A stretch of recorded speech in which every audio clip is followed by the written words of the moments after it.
അസ്സലാമു അലൈക്കും വറഹ്മത്തുള്ളാഹി വബറകാതുഹു. നമ്മുടെ നഈം ഫൈലി ഉസ്താദിൻ്റെ ഉറ്റ സുഹൃത്തായിരുന്ന ജുനൈദ് ഫൈലി ഉസ്താദും ഈ ലോകത്തിൽ നിന്ന് വിട പറഞ്ഞിരിക്കുകയാണ്. അള്ളാഹു അവരുടെ ഖബറിടങ്ങളെ അള്ളാഹു സ്വർഗീയ പൂന്തോപ്പാക്കി കൊടുക്കട്ടെ. പ്രിയമുള്ളവരെ, നഈം ഫൈലി ഉസ്താദിനെ കുറിച്ച് നിങ്ങൾക്കൊക്കെ അറിയാം. നല്ല മാദിഹായിരുന്നു. പ്രവാചക മദ്ഹുകൾ ഒരുപാട് നമുക്ക് സമർപ്പിച്ചു പോയ ഒരു വ്യക്തി കൂടെയാണ് അദ്ദേഹം. അതുപോലെ തന്നെയായിരുന്നു ജുനൈദ് ഫൈലി എന്ന് പറയുന്ന ആ സുഹൃത്തും. അദ്ദേഹത്തിൻ്റെ മദ്ഹുകൾ നമുക്കിന്ന് ഒരുപാട് യൂട്യൂബിലൂടെയും വാട്സപ്പിലൂടെയൊക്കെ നിങ്ങളൊരു പക്ഷെ കേട്ടിട്ടുണ്ടാകും, അല്ലെങ്കിൽ നിങ്ങൾക്ക് കേൾക്കാൻ സാധിക്കും. രണ്ടുപേരും പ്രവാചകൻ്റെ മാദിഹ്യങ്ങളായിരുന്നു. ഊട്ടിയിലേക്കുള്ള അവരുടെ യാത്രയിൽ തിരിച്ച് വീട്ടിലേക്ക് പോരുമ്പോൾ പുലർച്ചെ 3 മണിക്ക് അപകടത്തിൽപ്പെടുമ്പോൾ നഈം ഫൈലി ഉസ്താദ് നമ്മോട് വിട പറഞ്ഞപ്പോൾ നമ്മളൊക്കെ കൈകൾ ഉയർത്തി പ്രാർത്ഥിച്ചിരുന്നു, റബ്ബേ, കൂടെ ഉണ്ടായിരുന്ന ജുനൈദ് ഫൈലിയുടെ ആരോഗ്യനിലയിൽ നീ പുരോഗതി കൊടുക്കണേ, ഷിഫയാക്കണേ എന്നൊക്കെ പറഞ്ഞുകൊണ്ട് ഒരുപാട് പേര് ജുനൈദ് ഫൈലിക്ക് വേണ്ടി പ്രാർത്ഥിച്ചിരുന്നു.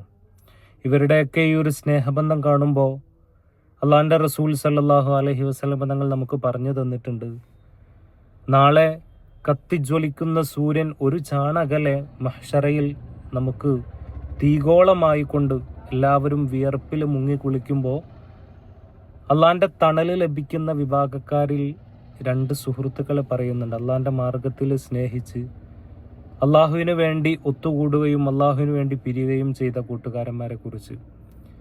ഈ പ്രവാചകന്റെ ഹദീസാണ് ജുനൈദ് ഫൈലിയുടെ ഈ വിയോഗ വാർത്ത അറിഞ്ഞപ്പോൾ എൻ്റെ ഉള്ളിലേക്ക് കടന്നു വന്നത്. 2 പേരും ഒന്നിച്ചായിരുന്നു അവസാനമായിട്ട് അവർ ബൈക്കിൽ സഞ്ചരിച്ചിരുന്നത്. നഈം ഫൈലിയോടൊപ്പം തന്നെ ജുനൈദ് ഫൈലിയും നമ്മിൽ നിന്ന് വിട പറയുമ്പോൾ ഒരുപാട് നല്ല കാര്യങ്ങൾ ഇവിടെ ചെയ്തു വെച്ചിട്ടാണ് അവർ 2 പേരും വിട പറയുന്നത് എന്നുള്ളത് അവരുടെയൊക്കെ ഒരു ഭാഗ്യം തന്നെയാണ്.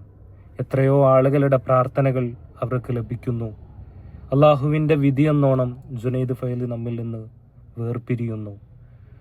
പക്ഷേ മരണത്തിന് ശേഷവും അവർക്ക് ലഭിക്കാൻ പോകുന്നത് ഒരുപാട് സൗഭാഗ്യങ്ങളാണ് എന്നുള്ളത് അവർക്ക് ലഭിക്കാവുന്ന ഏറ്റവും വലിയൊരു ഭാഗ്യം തന്നെയാണ്.